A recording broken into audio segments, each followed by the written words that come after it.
Muy buenos días, amados hermanos. Les saludo en el amor del Señor. Y bueno, también saludamos a todos quienes nos ven a través de nuestra transmisión en www.Iglesia Cristiana La Serena y también nos escuchan a través de nuestra radio online ICLS 24/7. Bien, después del paréntesis que significa el recordar, paréntesis entre paréntesis, lo maravilloso que es recordar el tiempo de la Pascua, y espero que nosotros hoy día tengamos un conocimiento mucho mejor acerca de lo que realmente ocurrió en esa fecha, qué es lo que conmemoramos y que esa instancia es la que en definitiva produjo que nosotros hoy, 2000 años después, nos encontremos aquí.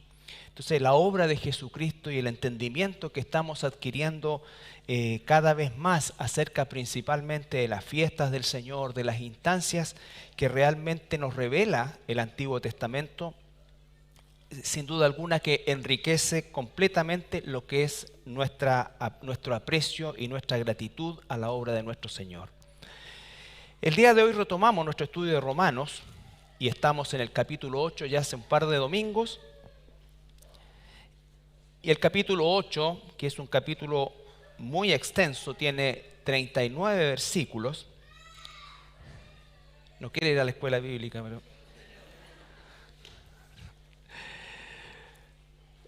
Tiene 39 versículos, como digo, y es un capítulo hermoso que nos revela y hace un énfasis muy, muy grande en lo que se relaciona con nuestra seguridad de la salvación. Nuestra seguridad de salvación cuando estamos nosotros en Cristo y cuando verdaderamente somos hijos de Dios, ciertamente no debemos temer, no debemos creer nada de aquello que provenga ya sea de nuestro adversario, de personas o de otro tipo de enseñanza que ataquen nuestra seguridad de salvación. Incluso muchos pretenden, ¿no es cierto?, manipular a los hermanos o a la iglesia. Realmente no quiere, ¿eh? Dele nomás, hermano. Así se aprende bien. Manipular a la iglesia, decía, ¿no es cierto?, reteniendo muchas veces una doctrina falsa en cuanto a la posibilidad de perder la salvación. Hay mucho miedo, mucho temor a veces en las iglesias en relación a la seguridad de la salvación, porque se cree que la salvación es un regalo de Dios, pero por otro lado que ese regalo soy yo el encargado de mantenerlo, de cuidarlo, ¿no es cierto?, y de sostenerlo hasta el día de mi muerte o de que el Señor nos lleve. ¿Ya? Pero eso es absolutamente imposible, porque si ni siquiera podíamos nosotros acercarnos a Dios, ni siquiera nosotros podíamos generar alguna instancia que pudiese, aplacar y cambiar el juicio de Dios hacia nosotros por nuestra condición, tampoco podemos nosotros mantener nuestra salvación. Nosotros debemos luchar por crecer en nuestra salvación, pero ni la obtenemos ni la mantenemos, ¿no es cierto? Porque eso es completamente obra de Dios de principio a fin. El que murió por nosotros es el que nos sostiene y es el que nos glorifica, ¿no es cierto? Y estamos en el capítulo 8 y vamos a leer el día de hoy desde el versículo 31 al 34. Lo último que vimos fue lo anterior, que habla principalmente del tema de la seguridad de nuestra salvación en virtud de que hemos sido sellados por Dios, hemos sido marcados, como es la palabra, incluso antes de la fundación del mundo. Algo que escapa a nuestro entendimiento, pero es esto lo que declara la Escritura. Versículo 31, 8:31 al 34. ¿Qué pues diremos a esto? Si Dios es por nosotros, ¿quién contra nosotros? El que no escatimó a su propio Hijo, sino que lo entregó por todos nosotros, ¿cómo no nos dará también con Él todas las cosas? ¿Quién acusará a los escogidos de Dios? Dios es el que justifica. ¿Quién es el que condenará? Cristo es el que murió, más aún el que también resucitó, el que además está a la diestra de Dios, el que también intercede por nosotros. Padre, esta mañana venimos delante de tu presencia a examinar esta porción preciosa de la Escritura que afirma aún más, Señor, nuestra certeza de que estamos en tus manos, que aún a pesar de nuestra condición y que estamos día a día luchando con nuestra naturaleza caída, Señor, sabemos que te pertenecemos, sabemos que somos preservados por ti y que nuestro destino está sellado, Padre. Ayúdanos a crecer en gratitud, en santidad y búsqueda de agradarte a ti, Señor, por causa de tan inmenso regalo. Te damos las gracias en el nombre de Jesús. Amén. Bueno, como decía, todo el capítulo 8 habla acerca de argumentos que el apóstol Pablo entrega para la seguridad del creyente. Y dice claramente, ¿no es cierto?, del creyente verdadero. Dice en el capítulo 8 ahí mismo, versículo 9, mas vosotros no vivís según la carne, sino según el Espíritu. Si es que el Espíritu de Dios mora en vosotros, si alguno no tiene el Espíritu de Cristo, no es de él. Ese si es que, esa condicionante, implica el hecho de que un cristiano, ¿no es cierto?, por supuesto que no es perfecto, posicionalmente está justificado y está permanentemente siendo justificado y perdonado porque seguimos luchando contra el pecado.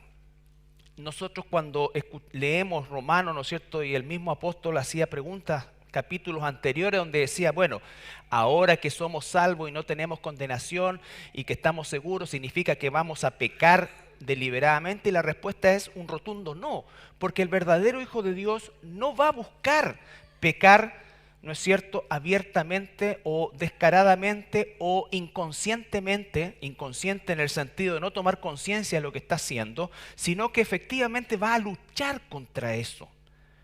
Nuestra vida espiritual es una permanente lucha contra esa condición carnal que va a querer, ¿no es cierto?, tomar espacio en nuestra nueva vida.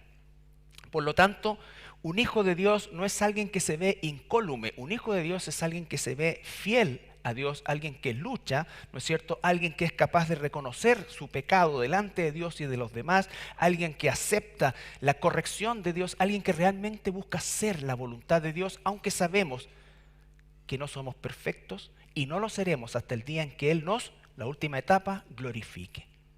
Pero mientras estemos en este cuerpo, ¿no es cierto?, dice la palabra claramente que estaremos luchando contra el pecado. No obstante, el apóstol entonces dice, si es que el Espíritu de Dios en verdad mora en vosotros. Ahora, en ese contexto, nosotros nos empezamos a afirmar en la maravillosa promesa de Dios de una salvación plena y completa. Y parte el capítulo 8 en el versículo 1 con una afirmación categórica, fantástica para nosotros, y que dice, ahora pues, escuche eso, ninguna condenación hay para los que están en Cristo Jesús. Los que no andan conforme a la carne, sino conforme al Espíritu. A pesar que estamos todavía con nuestra naturaleza caída, no andamos conforme a esos designios. Luchamos por no andar en esos designios.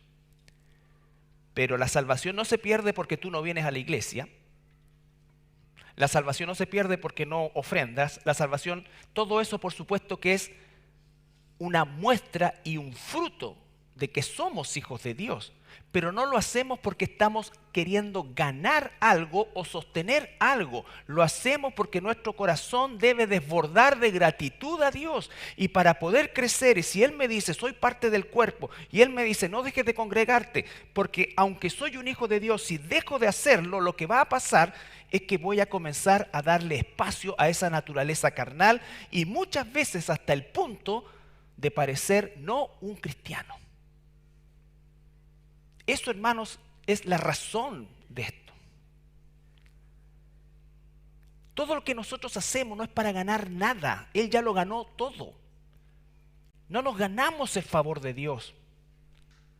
Ya lo tenemos. La gratitud debe nacer de eso. Por eso es que una iglesia no puede obligar a sus miembros. Una iglesia debe enseñar y la palabra debe motivar a que los miembros de esta iglesia participen, den, trabajen, se esfuercen, todo eso.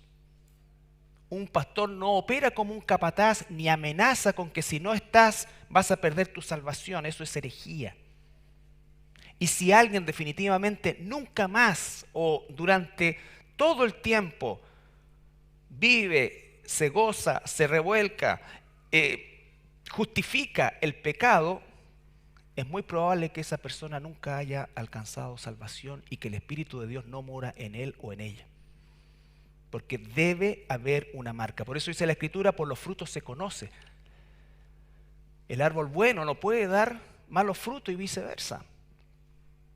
Por lo tanto, hermanos, lo que el apóstol Pablo va a hacer aquí y hace en este capítulo 8 es darnos certeza.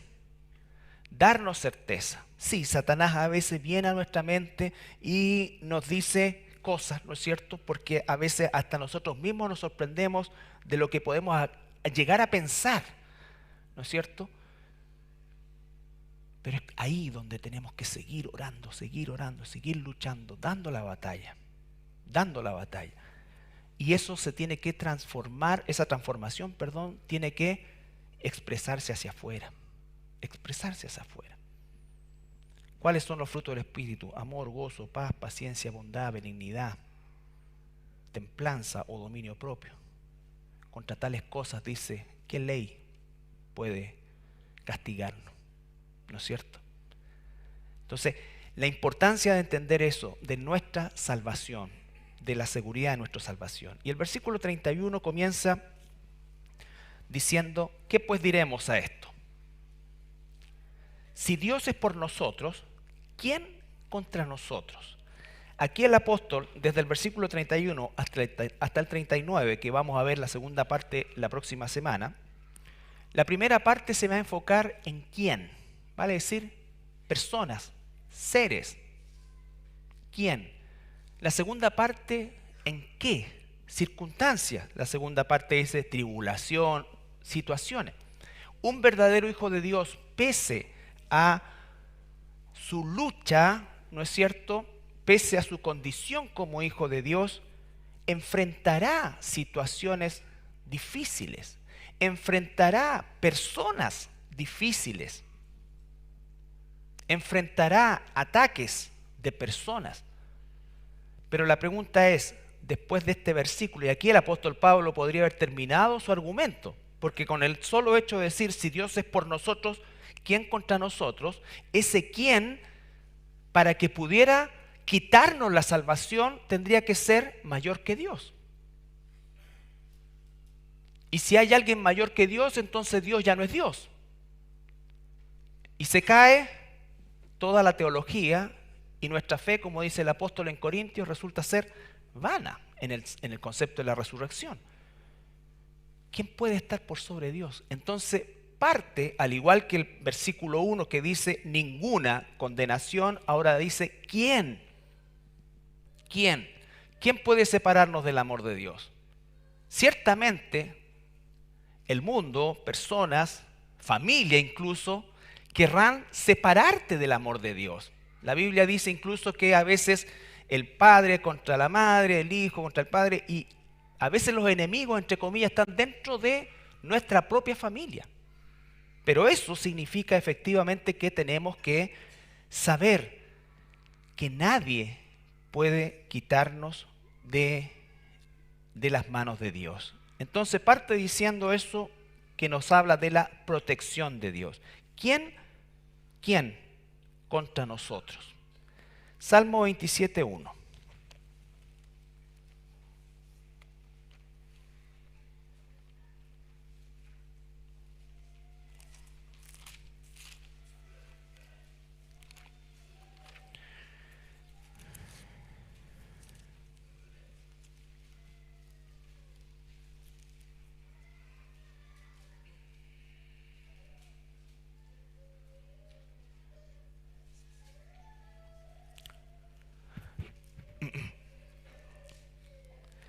Salmo 27:1 dice, Jehová es mi luz y mi salvación. ¿De quién temeré? Ahí hay un ¿de quién temeré? Jehová es la fortaleza de mi vida.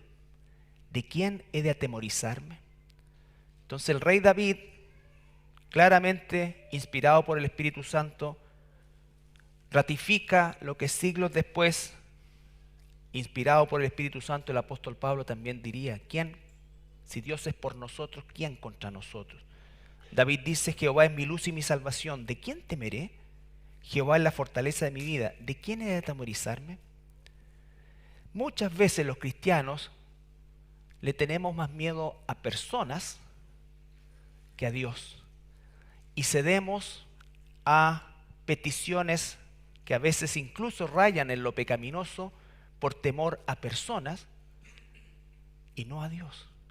Recuerde, el temor de Dios es esa instancia abrumadora de saber lo que significa un Dios todopoderoso.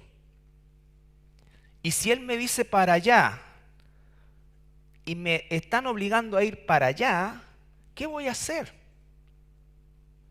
Y muchos cristianos dicen: bueno, el Señor sabe, el Señor entiende, el Señor, bueno, Él seguramente va a usar esto para que... Y empezamos a vendernos esas pomadas en nuestra cabeza porque tenemos miedo de quienes nos están obligando a ir hacia allá. Si Dios por nosotros, ¿quién contra nosotros? Pero si yo me hago parte de los otros, entonces estoy desechando la protección de Dios. Estoy desechando la protección de Dios. Entonces ya no puedo asirme de esta promesa. No puedo asirme de esta promesa. Y eso es lo que nos pasa a la gran mayoría de los cristianos. Tememos, ¿no es cierto? Tememos. Muchos de nosotros, nos incluimos todos, tenemos miedo de la seguridad, de qué va a pasar, que me van a robar, entonces ponemos alarma, ponemos reja, ponemos esto, ponemos todas las cuestiones, ¿cierto? Y está bien, porque ahora el mundo al revés hace rato, o sea, la gente que no hace nada tiene que protegerse y pagar las cosas y los otros no. Pero eso haría en otro costal. Pero ¿cuántos de nosotros realmente oramos y confiamos en la protección de Dios? En el sentido de que sabemos que el ángel de Jehová acampa alrededor de los que le temen. Acabamos de leer en el capítulo en el versículo 28 del capítulo 8: a los que aman a Dios todas las cosas ayudan al propósito, incluido un robo, si es que he hecho todo lo que realmente implica hacer. ¿Es agradable eso? Por supuesto que no. Por supuesto que no. Pero si entiendo lo que Dios me está diciendo aquí, hermanos, es que a pesar de lo desagradable, incómodo, terrible, difícil que puede haber, que puede ser una situación, entonces tengo que buscar de Dios para encontrar en Él no solamente el consuelo, sino que la respuesta, que a veces no viene como yo quisiera y a veces tarda mucho. Y a veces no viene. Y a veces no viene. Porque Dios lo que espera de nosotros es que seamos siempre fieles. Pero esa fidelidad no es producto de la nada. Al igual que en cualquier cosa que nosotros emprendemos como seres humanos, ¿qué hacemos si queremos que las cosas salgan bien? Entrenamos, practicamos, nos dedicamos. Si tú y yo no nos dedicamos a desarrollar esa salvación que ya hemos recibido, nos vamos a encontrar muchas veces en debilidad y cosas muy menores van a rápidamente tirarnos al suelo. Volvemos, perdón, ahí mismo en el Salmo, no se vayan, Salmo 46. Recuerden que esta parte de los Salmos David la escribe en medio de, no diríamos una persecución, sino que más bien una cacería que Saúl estaba llevando adelante en su vida. Salmo 46, versículo 1 al 3.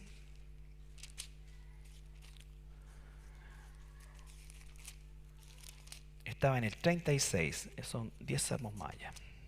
Ahí sí. Dice, Dios es nuestro amparo y fortaleza, nuestro pronto auxilio en las tribulaciones. No dice que nos va a dejar exento de tribulaciones, dice es nuestro pronto auxilio en las tribulaciones. Por tanto, no temeremos, aunque la tierra sea removida. Bueno, en el caso de nosotros los chilenos, o sea, de 7:5 para arriba nos levantamos de la cama. Pero igual, aunque la tierra sea removida, ¿viste que uno dice, oye, está temblando, 5:8? Por tanto, no temeremos, aunque la tierra sea removida y se traspasen los montes y el corazón del mar, aunque bramen y se turben sus aguas y tiemblen los montes a causa de su braveza. Versículo 11. Jehová de los ejércitos está con nosotros, nuestro refugio es el Dios de Jacob. Entonces, tenemos la protección de Dios. Si Dios es por nosotros, ¿quién contra nosotros? ¿Quién contra nosotros? ¿Quién pudiera tener éxito en quitarnos esa salvación? ¿Ya? Versículo 32, volvemos, a Romanos 8.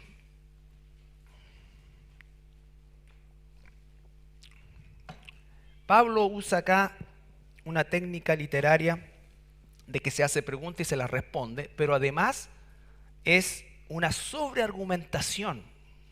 Como dije, bastaría con el versículo 31 para tener esa paz y tranquilidad, pero Pablo sigue haciendo preguntas, imaginando las posibles objeciones que encontrarían ante ciertas personas. Entonces la respuesta aquí dice, el que no escatimó. Recuerden, la palabra escatimar es como recortar un poquito, pero aquí él no escatimó, hizo lo contrario, dio todo. Dio todo. El que no escatimó ni a su propio Hijo, ¿qué puede haber más valioso para Dios que su propio Hijo, nuestro Señor Jesucristo? Él no dio al mejor ángel o arcángel, ¿no es cierto? Él dio a su propio Hijo. Por eso dice no escatimó. No escatimó. ¿No es cierto? Cuando dicen, oye, no escatimó en gasto. Eso significa que es a todo evento. A todo evento. Él no dio nada menos ni nada más que a su propio Hijo, que lo es todo. No hay menos en Cristo, por supuesto que no, y tampoco hay más. Cristo no mejora, Dios no mejora, no crece, no madura, no. Es todo, es todo. Y Él entonces dio a su propio Hijo. El que no escatimó ni a su propio Hijo, sino que lo entregó por todos nosotros, y ese nosotros usted tiene que conectarlo con el versículo 28, ¿ya? Y 29. Y él dice, el que no escatimó ni a su propio Hijo, sino que lo entregó por todos nosotros, ¿cómo no nos dará también con él todas las cosas? Entonces, si él dio lo mayor, lo más grande, lo incalculable, ¿cómo no nos va a dar lo otro? ¿Qué es lo otro? La protección, el cuidado, la seguridad. ¿Se imaginan si alguien pudiera quitarnos la salvación? O si algo que incluso nosotros hiciésemos que nos hiciera perder la salvación, significaría que el sacrificio de Cristo es algo falible, que hay algo incluso mejor que eso, que no fue todo lo preciso, que no fue todo completo, sino que falta. Y esa es la base de todas las religiones. Siempre todas las religiones son Dios y algo más. ¿No es cierto? Recuerden el caso de los cristianos de Galacia, la carta del apóstol Pablo a los Gálatas. ¿Cuál era el problema de ellos? ¿Cuál fue el problema de ellos? Que llegaron personas judaizantes que estaban obligando a los cristianos que no eran de origen judío a circuncidarse y a comenzar a vivir como ellos, como judíos. ¿Ya? Y el apóstol Pablo, que era hebreo de hebreo, judío de judío, que su trasfondo era más grande que cualquier otro en esa área, él dice, no, eso es otro evangelio. Ese es otro mensaje. El mensaje de Cristo, Cristo es suficiente. Si Él que nos llamó, nos predestinó, nos salvó, nos justificó, también nos mantiene salvos. Y por eso es que Él dice ya los glorificó en tiempo futuro, tiempo pasado, como si eso ya hubiese sucedido. Para Él ya sucedió, para nosotros no, pero para Él ya sucedió. Entonces la certeza de entender que si Dios fue capaz de entregarnos a su propio Hijo, ¿cómo no nos dará con Él todas las cosas? Él nos justificó, Él se dio por nosotros. Él es el gran sumo sacerdote, Él es el cordero del sacrificio, Él es el propiciatorio donde se derrama la sangre. Él es todo. Él es todo. Entonces, no debemos nosotros bajo ningún punto de vista pensar que nuestra salvación corre peligro. Nosotros podemos correr peligro de caer en pecado. Nosotros podemos correr peligro de alejarnos. Pero si somos verdaderos hijos de Dios, jamás correremos el peligro de perder nuestra salvación. ¿Cuál es el problema? El problema para nosotros, no para Dios. Dios sabe quiénes son suyos. Es que por eso es que muchas veces las persecuciones purifican la iglesia. Porque cuando hay persecución, cuando se nos quitan los derechos, cuando nos quitan las cosas, todo, quedan los que realmente se han convertido. Los que realmente se han convertido. Porque lo vuelvo a decir como lo digo siempre, en toda iglesia cristiana, aun cuando se predique sana doctrina y todo lo que se esfuerce, va a tener trigo y cizaña. Pero ¿cuál es nuestra esperanza? Que los que son cizaña y todavía están vivos, a nuestros ojos todavía hay esperanza de que se conviertan. Se conviertan. Y recuerde, no es lo que la persona sabe, no es lo que la persona hace necesariamente, sino que lo que la persona es. Por eso habla del fruto del Espíritu: amor, gozo, paz, paciencia, benignidad, bondad, realmente temor de Dios, búsqueda de Dios, pasión por Dios. Pasión por Dios. Esto no es una actividad del fin de semana. La iglesia no es una actividad del fin de semana. No es una actividad que yo pueda postergar porque en realidad tengo algo mejor que hacer. Si lo vemos así, hermanos, tenemos que examinarnos. Dice el mismo apóstol Pablo, examínense si en verdad están en la fe. Porque un verdadero hijo de Dios, una verdadera hija de Dios, jamás va a ver esto como una actividad de fin de semana. Aun cuando puede haber algún fin de semana que por razones de fuerza mayor no puede estar. No puede estar. Por eso es que no se puede obligar. En otros lados es así, colocan un listado de personas que no han pagado el diezmo, otras que no han venido a esto, otras que no han hecho, y no pueden entrar. ¿Resulta eso? Claro, porque la gente empieza a ponerse al día, porque tiene miedo que esto, que voy a perder la salvación y todo. Pero ¿es la forma? Claro que no. Que nos gustaría a veces a los pastores obligar y pegar el chicotazo. Claro, si somos humanos. Sobre todo si uno ha tenido una formación semi-militar y cosas así, las cosas debieran funcionar. El buen soldado nunca pregunta, anda para allá, ¿por qué? Bueno, hoy día no se les puede pegar porque capaz que lo grabe, lo suban a Instagram y todo. Pero en mis tiempos era así, pues, nadie preguntaba. Pero nosotros podemos caer en el otro extremo, en la laxitud. en la laxitud. Entonces como que todo es como de fríese, todo es buena onda, todo está aquí, mira cuando puedo, voy, cuando me dio lata esto, me voy, me cambio, voy a otro lado. Tantas cosas. Tenemos que buscar siempre, siempre la voluntad de Dios y estar atentos a caer en un legalismo equivocado o una laxitud equivocada. ¿Ya? Tenemos que hacernos siempre ese examen para poder tener esa tranquilidad, y cuando hacemos evaluaciones nosotros, ¿qué pasa con eso? Podemos tener diagnósticos. ¿Sabes qué? Realmente me estoy quedando atrás. Realmente estoy empezando a perder ritmo. Y ese esfuerzo va a implicar eso, un esfuerzo. Porque a veces nosotros siempre oramos, Señor, dame fuerza. ¿Y sabes qué es lo que dice el Señor? Ya te las di, úsala. Porque lo que nosotros queremos cuando dice dame fuerza es como que alguien me pesque y salgan unos ángeles, me lleven, me saquen, ¿no es cierto? Eso es para nosotros el dame fuerza. Si yo pido al Señor, Señor, dame fuerza, la respuesta de Dios es ya te la di. Ya te la di. Segunda de Pedro, capítulo 1, versículo 3.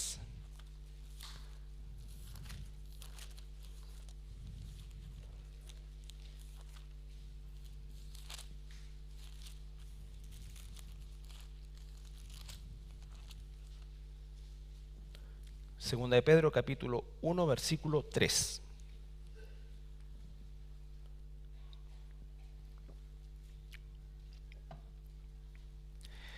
Como todas las cosas que pertenecen a la vida y a la piedad nos han sido dadas por su divino poder mediante el conocimiento de aquel que nos llamó por su gloria y excelencia. Nos han sido dadas. Lo que pasa es que no las activamos, no las ejercitamos.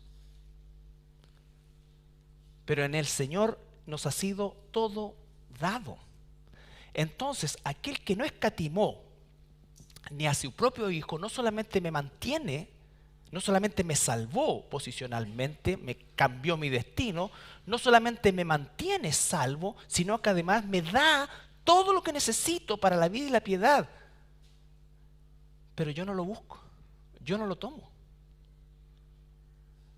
Porque no tengo una relación con la palabra, una verdadera relación con la palabra, con el estudio, con congregarme, con servir.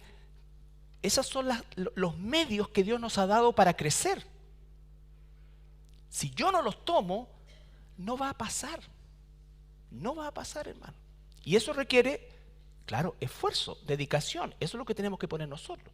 Pero por favor no estemos pidiendo, Señor, dame fuerza para serte fiel, o para ir a hacer esto, o para hacer esto. No, hazlo. Hazlo. ¿Ya? Volvemos a Romanos. Entonces el apóstol está aquí argumentando, partió diciendo en el 8.1, ninguna condenación para los que estamos en Cristo Jesús, y recuerde, esas palabras y esas expresiones son absolutas. Después del versículo 31, si Dios por nosotros, ¿quién contra nosotros? Y empieza a explicar, ¿no es cierto? Y a argumentar por qué nosotros podemos tener esa seguridad. Porque el que no escatimó ni a su propio Hijo, sino que lo entregó por todos nosotros, ¿cómo no nos dará también con Él todas las cosas? Ya nos las dio. Todo lo que necesitamos para la vida y la piedad ya nos las dio. Pero tengo que trabajarlas. Versículo 33. ¿Quién acusará a los escogidos de Dios? Dios es el que justifica. ¿Quién acusará? ¿No es cierto? ¿Eso qué significa? Porque la acusación que vale es delante de Dios. ¿Y quién es el gran acusador de nosotros como pueblo de Dios? Satanás. A veces la gente piensa que Satanás anda como por todos lados dando vueltas. Él no es omnipresente. Satanás ocupa gran parte de su tiempo delante de Dios acusándote a ti y a mí. La pregunta es, ¿lo hace? Claro que lo hace. Pero la segunda es, Pregunta es, ¿su acusación es efectiva en contra de un verdadero hijo de Dios? No, porque ¿qué dice? Dios es el que justifica. Dios es el que justifica. Satanás, recuerden el libro de Job, no lo vamos a leer, se presenta delante de Dios y empieza a acusar a Job de que ama a Dios porque recibe todo de parte de Dios. Y ya sabemos la historia, yo creo que no ha habido otro personaje que haya recibido la cantidad de pruebas y todas juntas de Job, ¿ya? Pero ¿qué es lo que dice él al final? Yo sé que mi Redentor vive y Él me levantará, ¿no es cierto? Pese a todo lo que pasó, ¿sabes qué? Eso es seguridad de salvación. Yo sé que mi Redentor vive. ¿Qué es lo último que me pueden quitar? La vida. La vida. Pero yo sé que mi Redentor vive. Y Él me levantará. Porque su promesa es, los que creemos en Él, aunque muramos, volveremos a vivir. Entonces, frente a eso, ¿de qué hemos de atemorizarnos? ¿De qué hemos de atemorizarnos? ¿Eso significa que nosotros tenemos que ser descuidados? No, por supuesto que no, debemos ser responsables. Pero otra cosa es vivir con miedo. Vivir con miedo. Satanás quiere que vivamos con miedo. ¿Tenemos que ser precavidos? Sí. ¿Tenemos que ser responsables? Por supuesto. Pero otra cosa es vivir con miedo.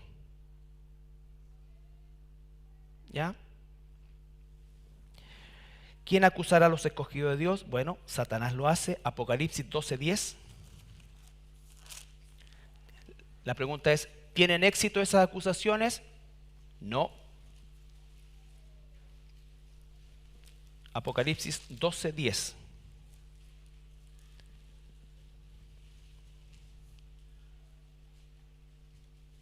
Este es el futuro de Satanás. Nos vamos a tomar de su actividad predilecta.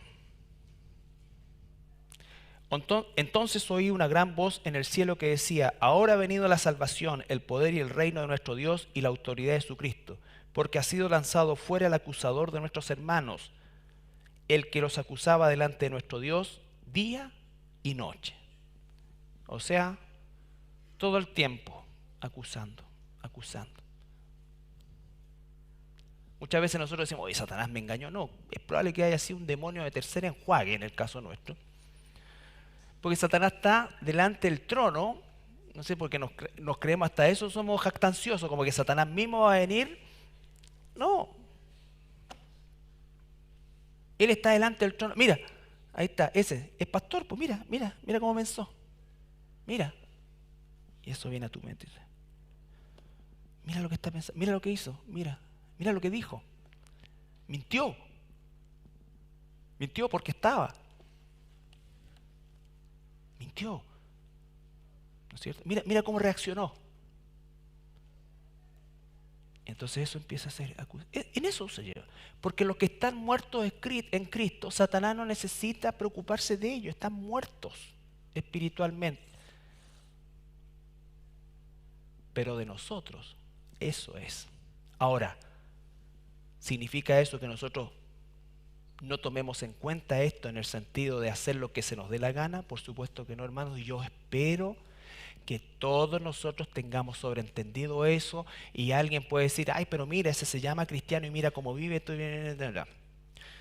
Probablemente hay mucha gente que se llama cristiano.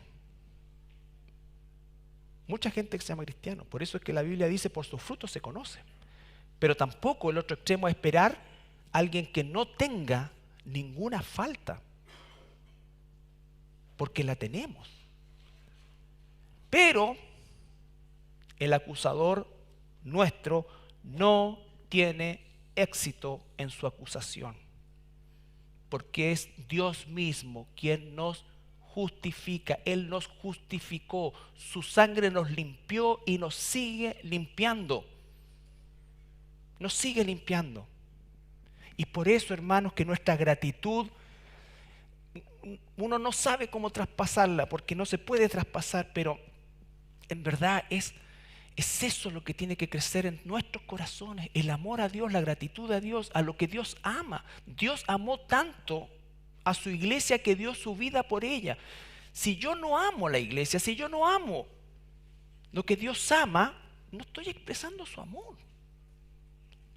Nosotros fuimos rescatados, nosotros fuimos injertados, fuimos perdonados, justificados, estamos siendo justificados y vamos camino a la glorificación. ¿Cuánta gratitud tiene que haber? Y eso es cuando Pablo le dice a Timoteo, echa mano de la vida eterna. ¿Qué es eso? Es decir, todo esto es pasajero. Lo bueno, lo malo, todo lo que suceda. Nada permanece.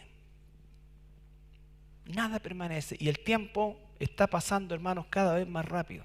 Imagínense, ya estamos en abril. Las 24 horas son las mismas, pero por alguna razón esta cosa pasa más rápido. ¿Se acuerdan cuando éramos niños por allá, por los años 70, 60, 70? El verano era como tal. Ahora sí, estamos en abril. Entonces dice, volvemos a Romanos. Estamos en la etapa en que Pablo pregunta ¿quién? ¿Alguna persona? ¿Alguien que nos amenace, nos va a quitar la salvación? ¿Algún falso maestro que nos manipule con esa mentira? No. ¿Quién acusará, versículo 33, a los escogidos de Dios? Dios es el que justifica. 34. ¿Quién es el que condenará? Sigue sobre lo que enseña, sigue agregando argumentos que a esta altura, ¿no es cierto?, parecieran incluso innecesarios, pero sigue Pablo para que no nos quede lugar a dudas. ¿Quién es el que condenará? Hay líderes religiosos que se atreven a condenar a miembros de sus, no sé si llamarle iglesias, pero de sus grupos, de sus congregaciones, porque no obedecen tal o cual cosa. Eso, hermanos, es herejía. ¿Quiénes? Recuerden siempre, primera de Pedro, cuidad, le dice a los pastores, cuidad del rebaño de Dios que Él ganó con su propia sangre.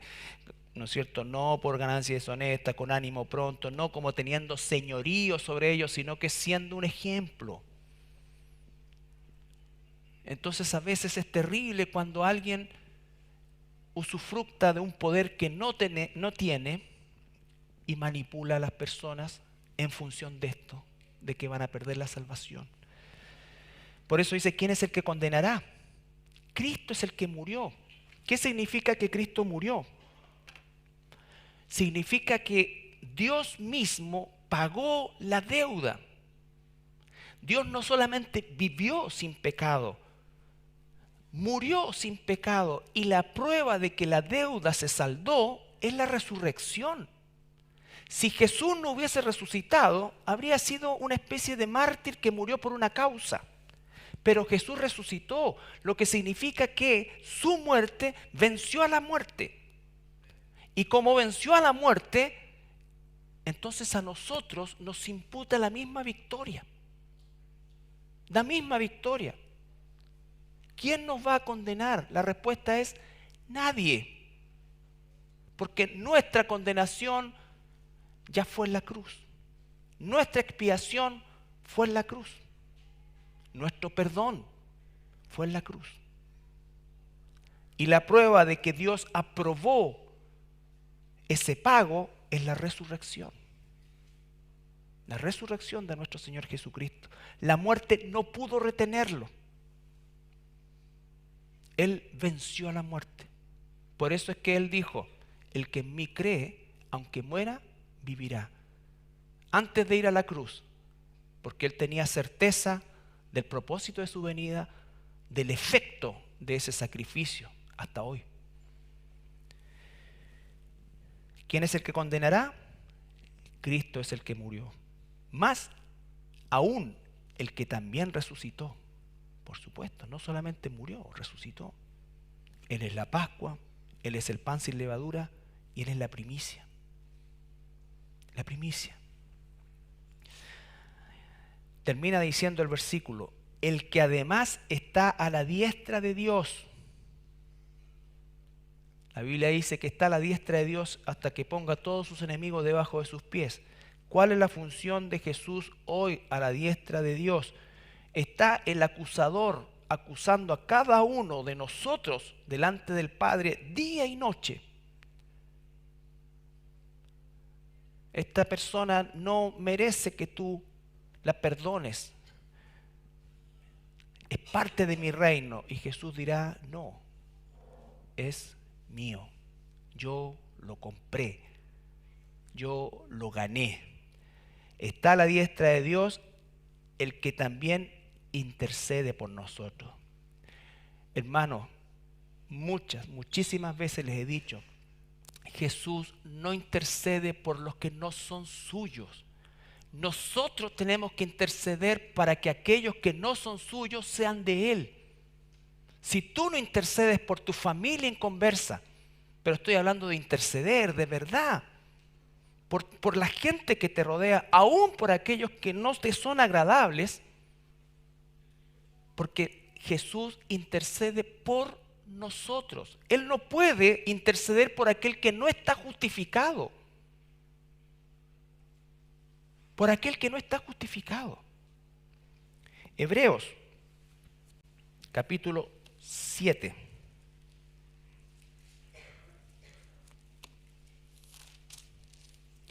Hebreos capítulo 7, versículo 22 al 26.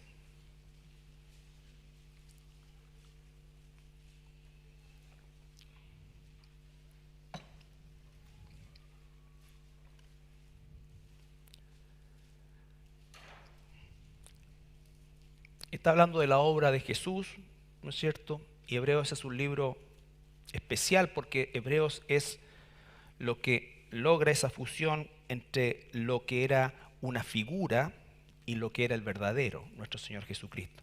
Por tanto, Jesús es hecho fiador de un mejor pacto. Y los otros sacerdotes llegaron a ser muchos debido a que, por la muerte, no podían continuar. Mas este, refiriéndose a Jesús, por cuanto permanece para siempre, tiene un sacerdocio inmutable, por lo cual puede también salvar perpetuamente a los que por él se acercan a Dios. Puede salvar perpetuamente a los que por él se acercan a Dios, viviendo siempre para interceder por ellos. Primera de Juan dice, defensor, abogado tenemos para con el Padre, a nuestro Señor Jesucristo. Él está intercediendo por nosotros. Por eso es que siempre oramos en el nombre de Jesús, en el nombre de Jesús, porque Él es la garantía delante del Padre. Él es nuestro Salvador, nuestro intercesor, nuestro protector. Un día Padre, Hijo y Espíritu Santo volverán a ser uno como un tabernáculo. Cuando digan Apocalipsis, el tabernáculo de Dios está entre los hombres. En el Antiguo Testamento era una figura, en el Antiguo Testamento no existía la concepción del Hijo, del Espíritu Santo, como la tenemos nosotros. Pero un día eso va a volver a ser esa unidad inseparable, absoluta. Entonces dice, Él es mediador del mejor pacto y Él vive para interceder siempre por nosotros. Por lo tanto, para ir terminando, Romanos,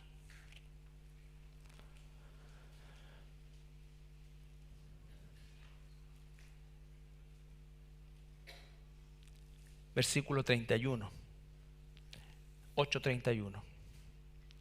¿Qué pues diremos a esto? Si Dios por nosotros es por nosotros, ¿quién contra nosotros?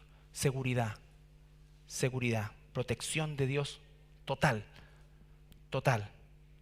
El que no escatimó ni a su propio Hijo, sino que lo entregó por todos nosotros, ¿cómo no nos dará también con Él todas las cosas?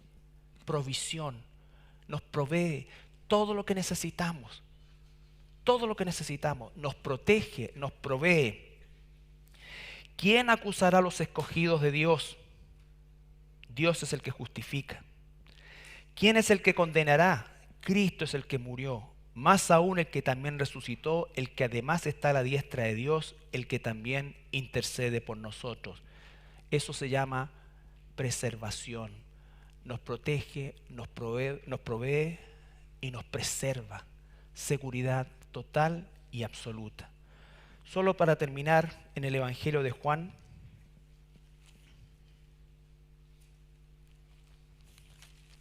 capítulo 10, versículo 27 al 29, un texto bien conocido, pero que espero tenga aún más arraigo en nosotros. Evangelio de Juan, capítulo 10, versículos 27 al 29. Mis ovejas oyen mi voz, dice el Señor Jesucristo. Mis ovejas oyen mi voz y yo las conozco y me siguen. Las conozco y me siguen. Los que conocemos a Jesús, le seguimos. Le seguimos. Y yo les doy vida eterna y no perecerán jamás, ni nadie las arrebatará de mi mano. Mi Padre que me las dio es mayor que todos y nadie las puede arrebatar de la mano del Padre. Yo y el Padre somos, uno somos. Mis ovejas oyen mi voz. Yo les doy vida eterna y no perecerán jamás. Escucha eso, jamás. Tu salvación está segura y eso debe ser motivo de gozo, de libertad, para vivir la fe y el Evangelio con la libertad preciosa de los hijos de Dios, para tener esa libertad que tenemos para conocerle, para hacer su voluntad, para vivir por Él. Ya no estamos esclavos del mundo, estamos en el mundo, pero no somos del mundo. Vivimos en este mundo, trabajamos en este mundo, pero no somos de aquí, somos extranjeros y peregrinos. Y así como Jesús tenía una misión concreta, nosotros también tenemos una misión concreta, hermanos. Muchas veces nos preguntamos, ¿qué querrá Dios que yo haga? ¿Qué querrás que Dios haga? ¿Sabes qué es lo que dice la palabra? La voluntad de Dios para cada uno de nosotros es vuestra santificación. Si nosotros nos santificamos, si nosotros buscamos de Él, si nosotros crecemos en eso, lo que Dios quiera que hagamos como actividades van a fluir solas. Pero sin santidad nadie verá a Dios. Y ese ver a Dios no es solamente cuando estemos en la glorificación, sino que en nuestra vida diaria. En nuestra vida diaria. ¿Cuál es la voluntad de Dios? Vuestra santificación. Que os apartéis del mal. Que sean obedientes. Eso es la parte. Eso es común para todos nosotros. Y en ese proceso Dios hará. Pero si no estamos en esa línea, normalmente vamos a errar en las cosas que hacemos. Normalmente vamos a errar en las cosas que hacemos. El Señor nos tiene en su mano. Y esto es precioso. Primero dice, y nadie las arrebatará de mi mano, el Señor Jesús dice. Y después, y nadie las arrebatará de la mano del Padre. Es decir, una seguridad doble. Estamos ahí. Que nadie jamás te quite el gozo de tu salvación. Y que nadie jamás pretenda osar decirte que si eres un verdadero hijo de Dios, puedes perder tu salvación. No, estamos seguros en Cristo. Amén. Nos ponemos de pie para orar. Padre Celestial, cuán maravillosa es tu palabra, porque no solamente es una lámpara a nuestros pies que nos guía, sino que también es la fuente de toda nuestra convicción, Señor, porque es tu palabra, no es la palabra de un hombre, no es una filosofía, Señor, es tu palabra, Padre. Señor, te agradecemos tanto. Sin duda no entendemos prácticamente nada, ni de los motivos por los cuales nos tomaste, ni de todo tu plan, Señor. Seguramente podemos entender lo superficial, pero eso es suficiente para que todo aquel que verdaderamente ha nacido de nuevo por la gracia tuya, Señor, tenga una vida totalmente distinta, una vida que realmente tenga propósito, Señor. Que no solamente tengamos una existencia, sino que vivamos para tu gloria. Gracias, Padre amado, en el nombre de Jesús. Amén.